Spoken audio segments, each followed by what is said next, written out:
Roma stood in the central chamber of the Valdris Council ship, his hands clasped behind his back as he waited. The air hummed with tension, and the assembled aliens, each representing a different species from the Galactic Coalition, watched him with a mixture of curiosity and disdain. The human diplomat program had been controversial from the start. Earth was still considered a backwater planet, its people primitive and emotional. But the Coalition needed human expertise in something they had long forgotten: genuine empathy. "Human Roma," Ambassador Thel Kara began, his crystalline form refracting the chamber's purple light. "You have been assigned a partner for the Outer Rim humanitarian mission. This is not negotiable."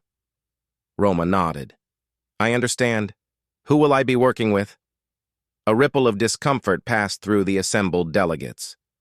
Thel Kara's colors shifted to an uncomfortable amber. "Her name is Anna. She is Valdris." The Valdris were known throughout the galaxy for their ethereal beauty. Tall, luminescent beings with flowing energy patterns that danced across their translucent skin. They were sought after as diplomats, entertainers, and companions. Beauty was their currency, their identity, their worth. The chamber doors opened, and Anna entered. The other Valdris in the room recoiled visibly. Even the aliens from other species looked away.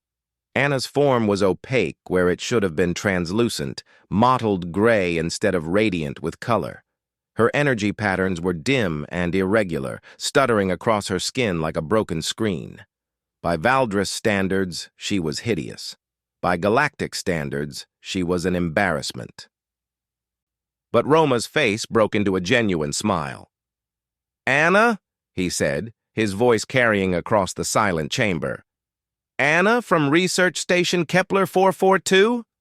The alien woman froze, her dim patterns flickering with what might have been surprise. "You remember me?" "Remember you?" Roma laughed, stepping forward without hesitation. "You saved my life 3 years ago." The council chamber erupted in confused murmurs. Thel Kara held up a crystalline appendage for silence. "Explain yourself, human." Roma turned to face the assembly, his expression serious. 3 years ago, I was part of the first human survey team sent to Research Station Kepler 442. There was an accident, a reactor leak. Everyone evacuated except me. I was trapped in a sealed section, radiation levels climbing, no hope of rescue before I died. He looked back at Anna, his eyes warm. Everyone except one researcher. Anna stayed behind. She couldn't call for help because the contamination protocols had kicked in.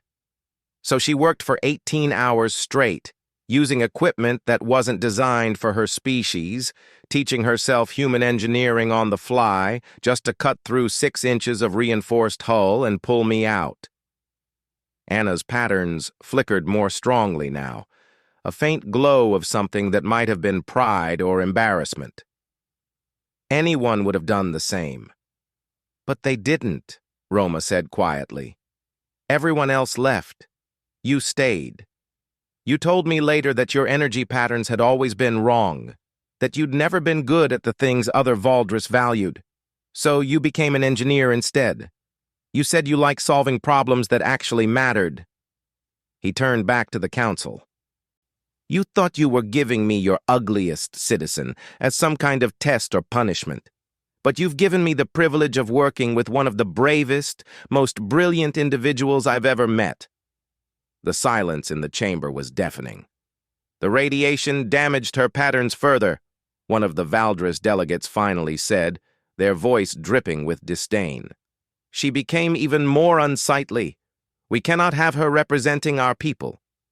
"Then let her represent mine," Roma said immediately. "Transfer her citizenship to Earth. We'd be honored to have her." Thel Kara's colors shifted rapidly, indicating deep thought. "This is highly irregular. Anna, do you wish to accept this human's partnership?" For the first time since entering the chamber, Anna truly looked at Roma. Her dim eyes met his, and something unspoken passed between them. Humans, she remembered, had a strange way of seeing. They looked past surfaces, found value in unexpected places, bonded over shared struggles rather than shared perfection. "Yes," she said, her voice stronger now. "I accept." The next weeks proved the wisdom of that choice. On the mission to the Outer Rim, where displaced refugees from a dozen species struggled to survive, Roma and Anna worked like a matched pair of gears. Where others saw hopeless cases, they saw problems to solve. Where others categorized people by species and status, they saw individuals with needs and potential. The other species began to notice something odd about humans.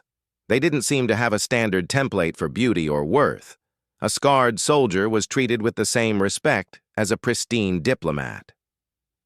A child with deformities was loved as fiercely as any other. And when they looked at Anna, they saw only her competence, her kindness, her sharp mind solving problems that had stumped others for months. "Your species is strange," Anna told Roma one evening as they reviewed supply distributions. "You see differently than everyone else." "Maybe," Roma admitted. "Or maybe we just remember that everyone's broken in some way. Everyone's scared. Everyone's struggling. Judging people by how they look is like judging a book by its cover when the pages inside contain universes." Anna's patterns flickered with what Roma had learned was her version of a smile. "Your metaphors are terrible." "Yeah, I know. Engineering's more your thing anyway." "And empathy is yours." She paused, her dim glow steady and warm. "Thank you, Roma." "For seeing me when everyone else looked away." "Thank you for staying," he replied, "when everyone else ran." In the end, the mission report sent back to the coalition told an interesting story. The human Valdris team had outperformed every projection, solved problems others had declared unsolvable, and earned genuine loyalty from the populations they served. The galaxy was slowly learning what Roma had known all along. Humanity's greatest strength wasn't their technology or their tactics. It was their stubborn, illogical, beautiful refusal to measure a person's worth by anything except their character. And sometimes that made all the difference.